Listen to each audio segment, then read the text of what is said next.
বা বলা যায় যে থেভেনিন ইকুইভ্যালেন্ট রেজিস্ট্যান্স। পিএসস্পাইসে কিভাবে ইকুইভ্যালেন্ট রেজিস্ট্যান্স বের করা যায়।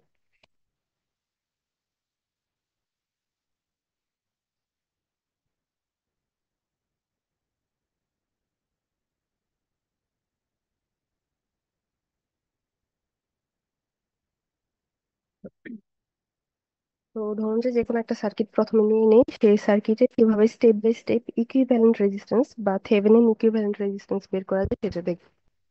তো আপনাদের যদি মনে থাকে থেভেনিন ইকুইভ্যালেন্ট রেজিস্ট্যান্স আমরা যখন থিওরিটিক্যালি ক্যালকুলেট করি তখন কিভাবে ক্যালকুলেশনটা করি।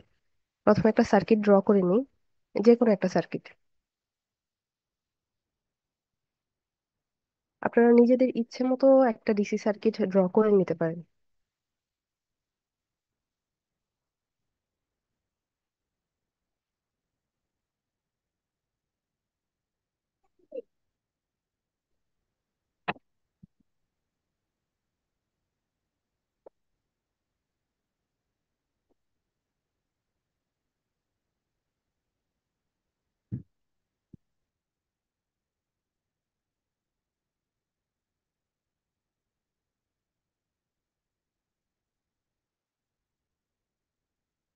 ভোল্টেজ সোর্স নিয়ে নিয়ে একটা সিম্পল একটা ডিসি সার্কিট নিলাম।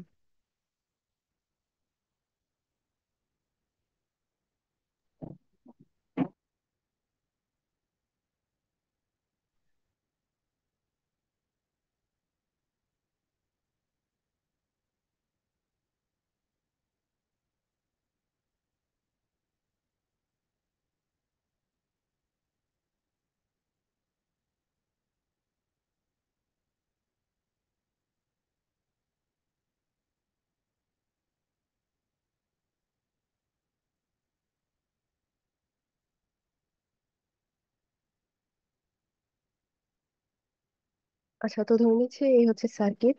খুবই সিম্পল একটা circuit, R1 R2 R3। R3 না দিয়ে RL দিলাম লোড বোঝানোর জন্য। ভ্যালুগুলো নিজেদের মতো করে চেঞ্জ করে নিতে পারেন।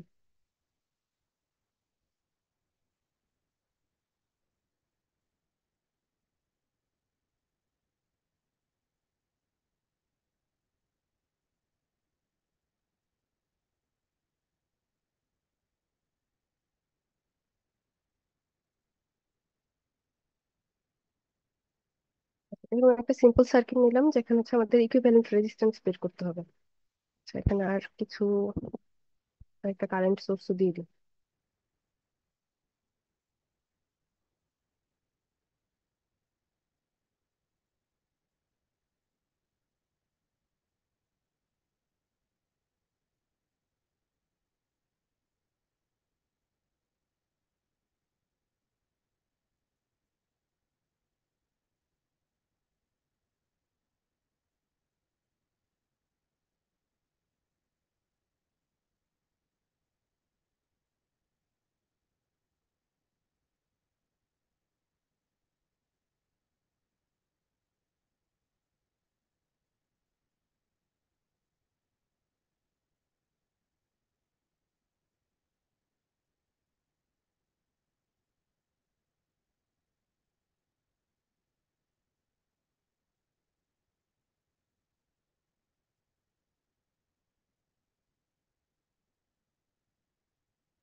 আচ্ছা, ধরে নিচ্ছি এই হচ্ছে আমাদের সার্কিট। তো যেখানে থেভেনিন ইকুইভ্যালেন্ট রেজিস্ট্যান্স বের করতে হবে। তো থেভেনিন ইকুইভ্যালেন্ট রেজিস্ট্যান্স বের করে ধরে নিচ্ছি RL এর অ্যাক্রসে, লোড রেজিস্টর অ্যাক্রসে এই দুই পয়েন্টে থেভেনিন ইকুইভ্যালেন্ট রেজিস্ট্যান্স বের করব। তো দুই ভাবে ইকুইভ্যালেন্ট রেজিস্ট্যান্স বের করা যায়। তো প্রথমত থিওরিটিক্যালি আমরা কি দেখেছিলাম, যখন আমরা থেভেনিন ইকুইভ্যালেন্ট রেজিস্ট্যান্স বের করতে চাই, তো প্রথমত RL বা RTH ইকুয়াল কি লেখা যায়। তো যে RTH Thevenin equivalent resistance equal কি লেখা যায়, open circuit voltage, divided by short circuit current. এটা লেখা যায় RTH মানে Thevenin equivalent resistance equal. Open circuit voltage divided by short circuit current. এখন কোন রেজিস্টরের অ্যাক্রসে আমরা আরটিএইচ বা থেভেনিন ইকুইভ্যালেন্ট রেজিস্ট্যান্সটা বের করতে চাচ্ছি তার উপর ডিপেন্ড করবে। তো ধরে নিচ্ছি এই আর এল এই রেজিস্টরের অ্যাক্রসে আমরা ইকুইভ্যালেন্ট রেজিস্ট্যান্সটা বের করব এই পয়েন্ট থেকে। তো সেক্ষেত্রে প্রথমত কি করতে হবে, এই আর এল যে রেজিস্টরটা প্রথমত ওপেন সার্কিট করব। আচ্ছা, প্রথমত একদম শুরুতে আমরা যে পরে দেখবো যে ঠিক আছে কিনা ভেরিফাই করব, তার জন্য আগে আমরা রান করে দেখি এই সার্কিটটা আরএল এর অ্যাক্রসে ভোল্টেজ আর কারেন্ট কত আসছে।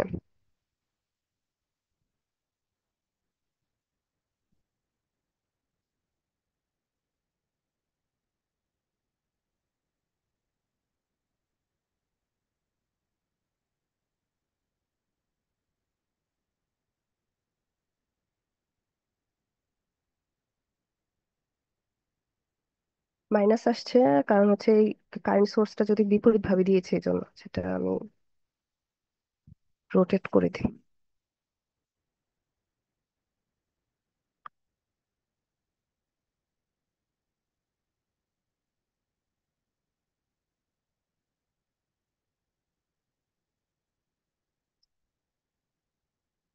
এক্ষেত্রে 828 মিলি ভোল্ট এসেছে বা 8 ভোল্ট বলা যায়।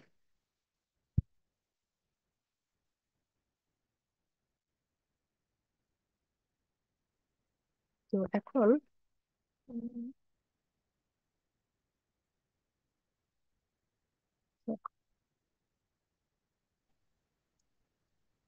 আচ্ছা, একটু আগে এটা শর্ট হয়ে গিয়েছিল, এই কারেন্ট সোর্সটা শর্ট হয়ে গিয়েছিল।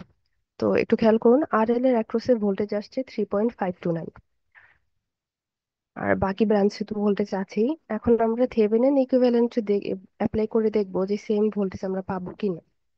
3.529 এসেছে এই ভোল্টেজটা।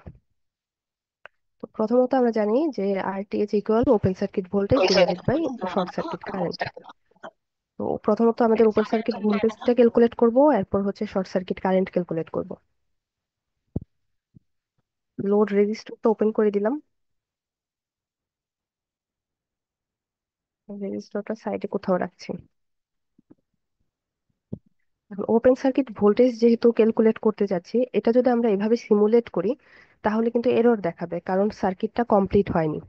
পিএসপাইসে যখন আমরা কোনো ওপেন সার্কিট বা শর্ট সার্কিট করতে চাই, তো ওপেন সার্কিটে কি কারেন্ট জিরো থাকে, আর শর্ট সার্কিটে হচ্ছে ভোল্টেজ জিরো থাকে।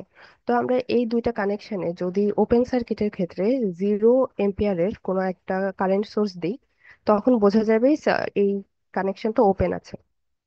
আর শর্ট সার্কিটের ক্ষেত্রে যদি 0 ভোল্টেজের কোনো ভোল্টেজ সোর্স অ্যাড করি তখন বোঝা যাবে এই কানেকশনটা শর্ট আছে। কারণ এখন এই অবস্থায় যদি আমরা ক্যালকুলেট করতে চাই মানে সিমুলেট করতে চাই তখন এরর দেখাবে, কারণ কি, কারণ সার্কিটটা কমপ্লিট হয়নি। তো প্রথমত ওপেন সার্কিটের জন্য একটা কারেন্ট সোর্স নিয়ে নিচ্ছি 0 এম্পিয়ারের।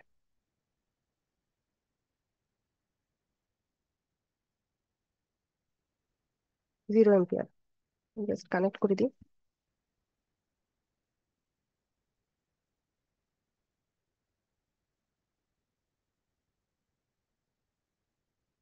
সিমুলেশনটা করে নিই।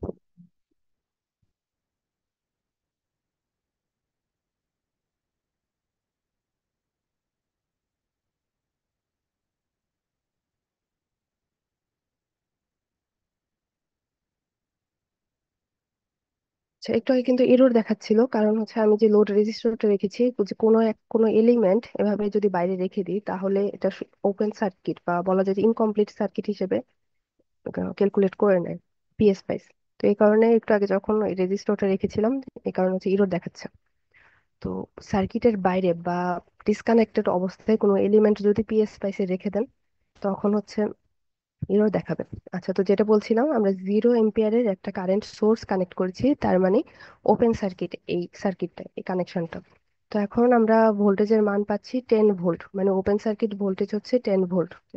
নোট ডাউন করে রাখা যায়, ভিওসি বা ওপেন সার্কিট ভোল্টেজ 10 ভোল্ট পেয়েছি। ওকে, এখানে নোট করে রাখলাম।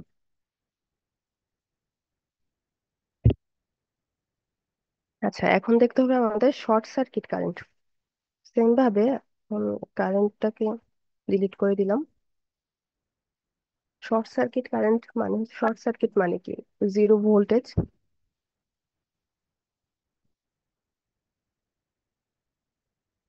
জিরো ভোল্টেজ অলরেডি আছে। তো এখন যদি আমরা আবার সিমুলেট করি,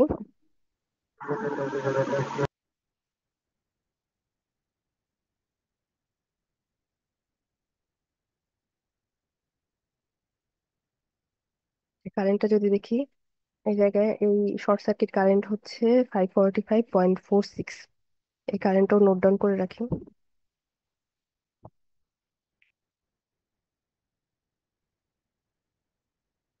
সার্কিট কারেন্ট আইএসসি,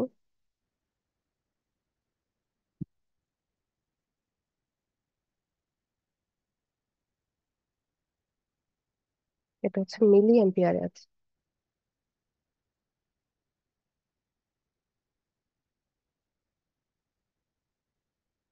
আচ্ছা, তো তার মানে আমরা যদি এখন ভাগ করে দেখি আরটিএইচ এর ভ্যালুটা কত আসবে।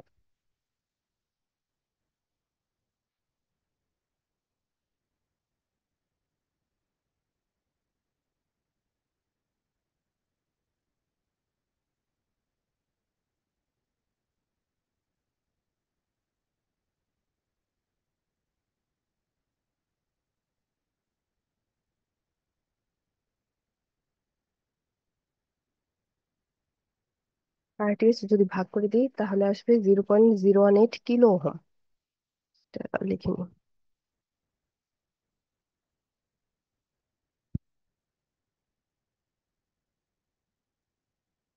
বা বলা যায় যে 18.33 ওহম।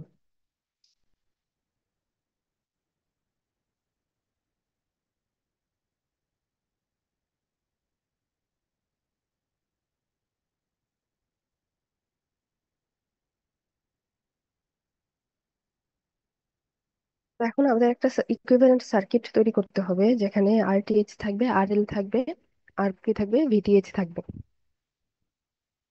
তো প্রথমত আমরা কি করলাম, থেভেনিন ইকুইভ্যালেন্ট রেজিস্ট্যান্সের জন্য শর্ট সার্কিট কারেন্ট বের করলাম, ওপেন সার্কিট ভোল্টেজ বের করলাম। কারণ কি, ইকুইভ্যালেন্ট রেজিস্ট্যান্স যেহেতু বের করছি, ইকুইভ্যালেন্ট রেজিস্ট্যান্স আর RTH equal open circuit voltage divided by short circuit current. তো ভাগ করলে দেখা যাচ্ছে যে আরটিএইচ ইকুয়াল 0.01833 কিলো ওহম আসছে। তো এখন আমাদের থেভেনিন ইকুইভ্যালেন্ট সার্কিটটা ড্র করতে হবে, যেখানে এই ভ্যালুগুলো কাজে লাগবে।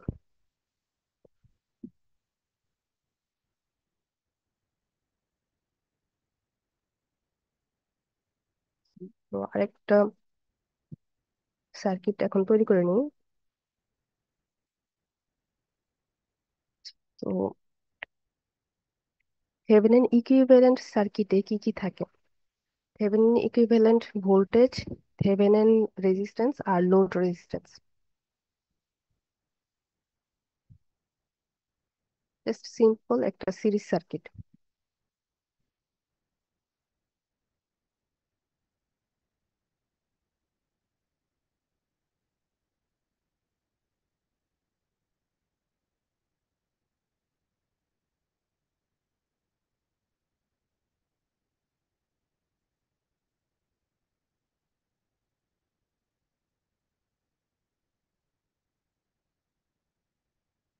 থেভেনিন যে ইকুইভ্যালেন্ট রেজিস্ট্যান্স, এই ভ্যালুটা কি? এটা হচ্ছে ভিটিএইচ। নামগুলো চেঞ্জ করে দিচ্ছি। এটা হচ্ছে ভি3 না, এটা হচ্ছে ভিটিএইচ, আরটিএইচ,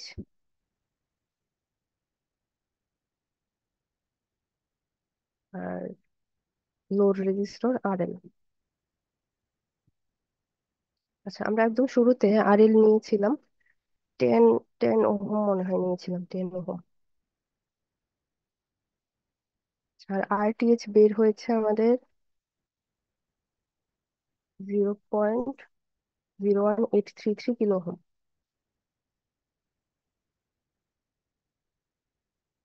আর ভিটিএইচ বের হয়েছিল, মানে ওপেন সার্কিট ভোল্টেজ 10 ভোল্ট।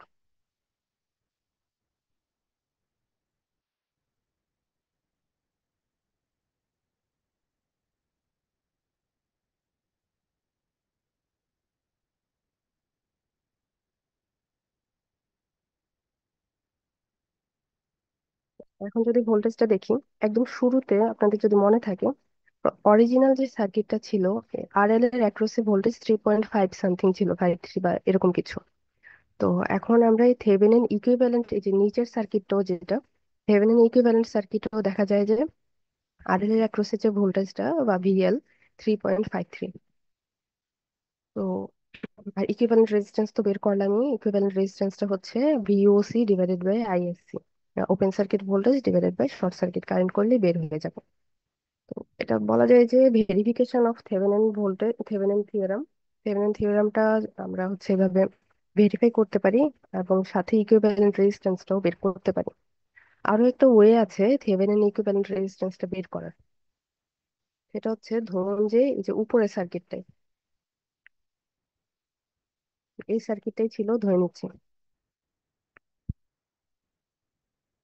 আমি দ্বিতীয় ওয়ে কথা বলছি, সেকেন্ড ওয়ে। তো এখন এই সার্কিটে ধরে নিচ্ছি আমাদের ইকুইভ্যালেন্ট রেজিস্ট্যান্স বের করতে হবে। তো ডিসি সার্কিটে আপনাদের, ডিসি বেসিক যদি একটু মনে থাকে, থেভেনিন ইকুইভ্যালেন্ট রেজিস্ট্যান্স এটা ছিল কি, ডিপেন্ডেন্ট সোর্স যদি থাকে তখন আমরা এইভাবে বের করতাম।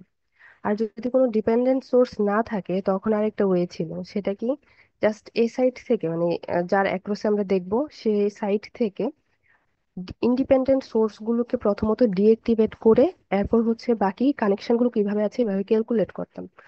ধরুন এটা যদি ইন্ডিপেন্ডেন্ট সোর্স গুলোকে যদি আমরা হ্যান্ড ক্যালকুলেশন করি, ডিএক্টিভেট মানে কি, ভোল্টেজ সোর্সটা হয়ে যাবে শর্ট সার্কিট, আর কারেন্ট সোর্সটা হয়ে যাবে ওপেন। যদি হয়ে যায় তখন এই জিনিসগুলো কিভাবে কানেক্টেড আছে এই জিনিসটা দেখতে হবে। যেমন আর টু আর সিক্স কিভাবে থাকবে সিরিজে, এরপর হচ্ছে আর5 আর আর1 হচ্ছে প্যারালাল, এরপর দুটো আবার সিরিজ থাকবে যদি আমরা হ্যান্ড ক্যালকুলেশন করি।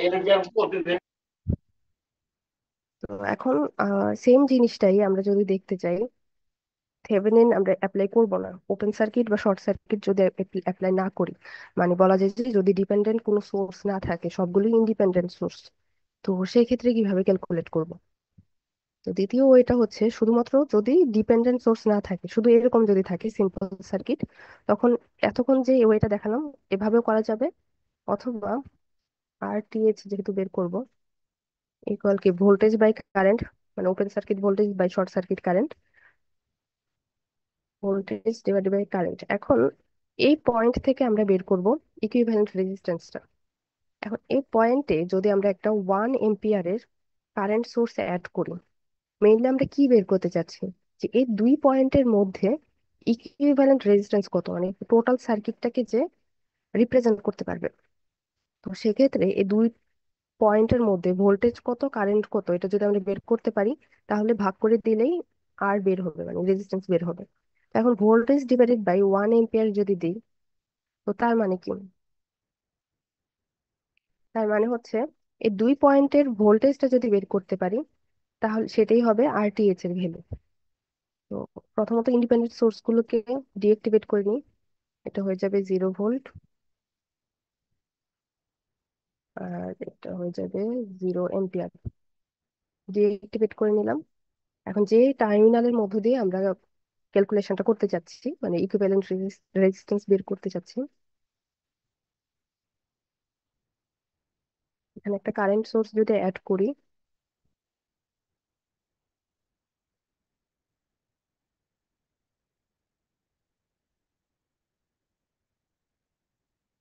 1 এম্পিয়ার।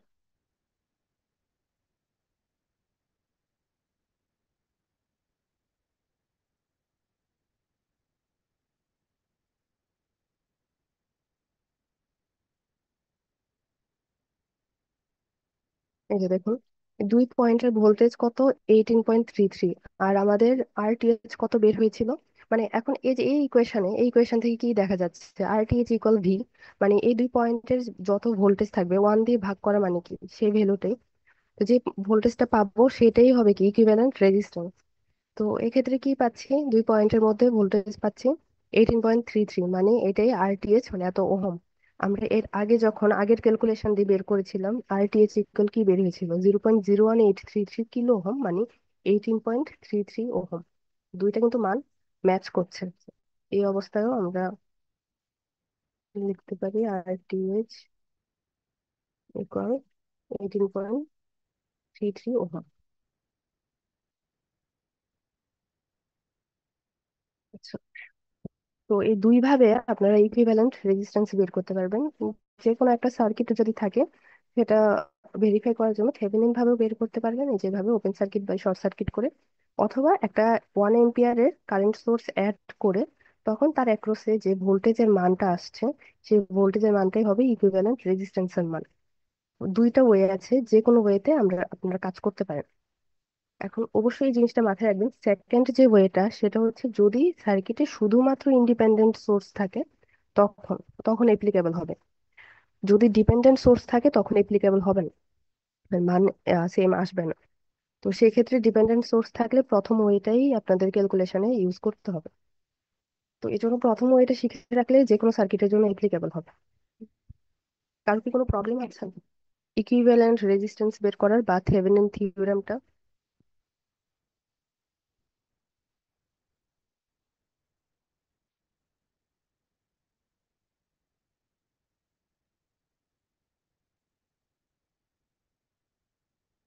আচ্ছা,